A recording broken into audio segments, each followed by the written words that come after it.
Thanks very much, Chair. Just to welcome the guests again. Just at the outset, to thank Ms O'Keefe for a very comprehensive statement. It's been helpful. I think if we had that level of candour last week, we could have saved ourselves a lot of time. I also want to recognise Ms O'Leary. You've been truthful and upfront on what's a difficult position that you hold. You're addressing commercial issues which wouldn't normally be addressed in an open format. And it's a bit like, as they say, you don't want to know what makes the sausages. It might taste good, but sometimes the ingredients are difficult to handle. So thank you for that. You did so last week as well.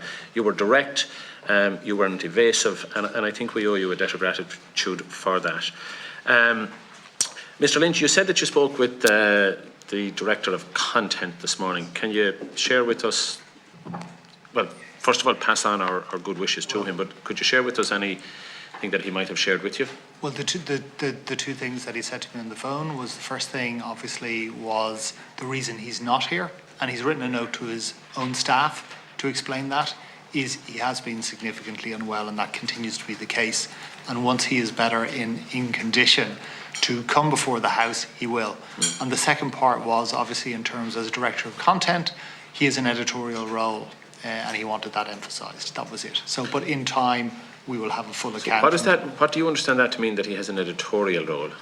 That his role as is editorial. It's to do with editorial decision making. So, for example, if guest X is going on the Late Late Show, so Ryan Tubridy's interviewing the Taoiseach, what are the questions that are going to be asked, etc., etc. That is his primary role. In Ms O'Keefe's submission to us, she talks at length about he being involved with Mr Kelly in terms of putting a deal together. So, in addition to his editorial role, he clearly has a commercial role as well. Would that be your understanding?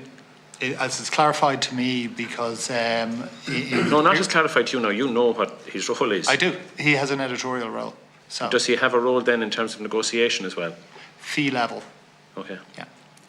Yeah. Just for completeness, to all of you, you're answering questions as best you can. Is there anything that you're aware of that would have a material impact on the workings of this committee that as of yet hasn't been divulged to us? Are you aware of anything? Is there any sort of chestnut over there that you're aware of and you just hope that the question isn't asked? No. All the same, you, Mr Collins in particular? Yeah. Okay. Nobody else. So just maybe then to get on to that tripartite agreement which you furnished to us last night. And it's kind of interesting because it details an arrangement with RTE, Mr Tubridy and Reynolds for a period of time from October 2020 to the 31st of December 2021. It's signed by Nicola and Niamh McCormack on behalf of Ryan Tubridy, and it's dated the 21st of the 4th, 2023. How the name of God could that be the case? It's signed on the 15th of the 4th, 2021 on behalf of Reynolds, and it's not signed by RTE at all. Can you shed some light on that? The first time I saw this contract was when I did a review of the file and it came out. So the one thing about the contract that struck me immediately was it didn't contain either a guarantee in terms of underwriting of the 75,000. I'll get to that in a second, just stick to the... Or the 75,000, so that was the first time I saw it last week. No, I'm asking you how you think somebody signed it on behalf of Mr Tubridy on the 21st of the 4th, 2023, this year, when it relates to a period of time between October 2020 and December 2021. Yeah, I can shed no light on that. Okay, and can you... I probably can. Okay, and do we know who signed it on behalf of RTE? I should have signed it on behalf of RTE. Okay. I was across all of the discussions around it. Yeah. The question about why the 75 grand isn't stated explicitly is because the credit note had already been raised at that stage. So to be fair to Renault, what they were saying was before we pay this payment to Noel Kelly, we want to be sure that we have in writing what we're going to get. So we had numerous meetings, mainly over Teams, on this. The dates also are quite confusing because obviously everything ran on. But I was across that contract and I should have signed it. Yeah, because I suppose, look, in truth, it's not a contract. I mean, I'm not a lawyer, but it's always said of a contract there has to be three P's. There has to be parties, there has to be property, and there has to be a price. We know who the parties are, we know what the property is, but we've no price, so that's not there. I'm surprised when you consider that solicitors were across this, that didn't get raised, but it doesn't seem to have. Was there any other side letters that we haven't seen in relation to that document? No. Okay, other than those that are there. And the top 100 the top 100 employees. My understanding is that, you know, you've asked people in RTE to identify whether or not they're prepared to have themselves or the names released in relation to this. Some have said, sure, no problem. Others have raised issues.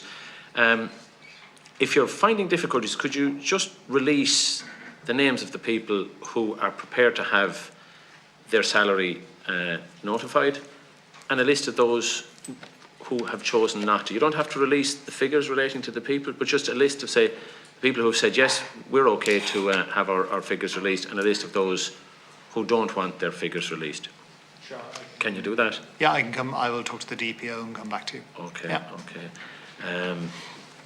The next one then, just on data protection, you talk about, and it's the request to us under item number 10, where this detail of benefits accruing, including goods and service by RTE personnel from commercial partners. I just want to explore a little bit more about the brand ambassadors. Now surely no brand ambassador is suggesting that their name shouldn't be made public, considering that that's their arrangement with the commercial partner, that they're in a brand ambassador position because they're linking their name with the product. So can you clarify that? Can you also help us to understand, is there any brand ambassador with a car from Renault or whoever who is also in receipt of a car allowance from RTE?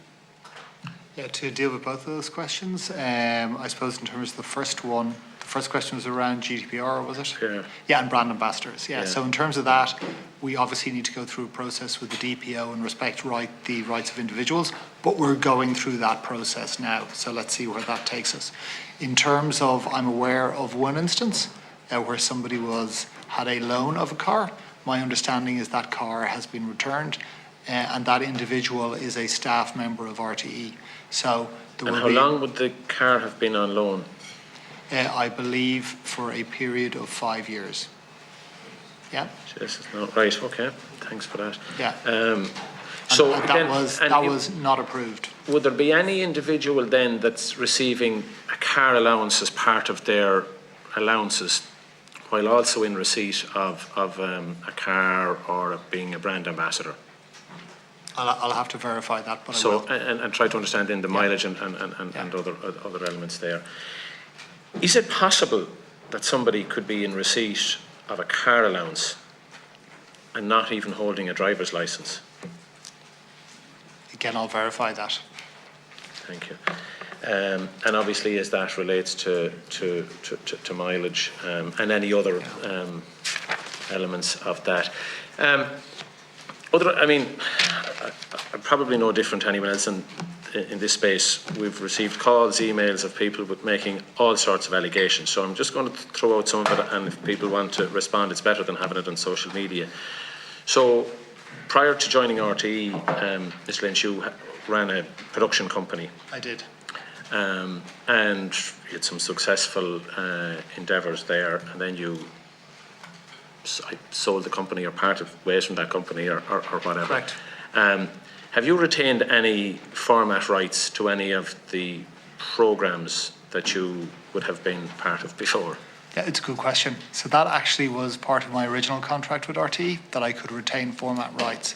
So having joined RTE and given my position and the fact it would involve the commissioning of programming, I gave all those format rights away for free. Okay. Yeah, so one particular one was Ireland's Fittest Family. So I gave it to the other rights holders for free. Okay. Yeah. Okay. That's it, Chairman. Thanks. Thank you very much, Senator Dooley. Yeah, I'm conscious, Anne, you've been with us through all of this, all of our deliberations, and you haven't got to join the conversation yet, but we will most certainly invite you in. We are going to give our witnesses and my colleagues a break, if that's okay. Could I just ask one last question? Of course. That car that was on loan for 5 years, do you know when that was returned? Yesterday. Right, okay. Thanks.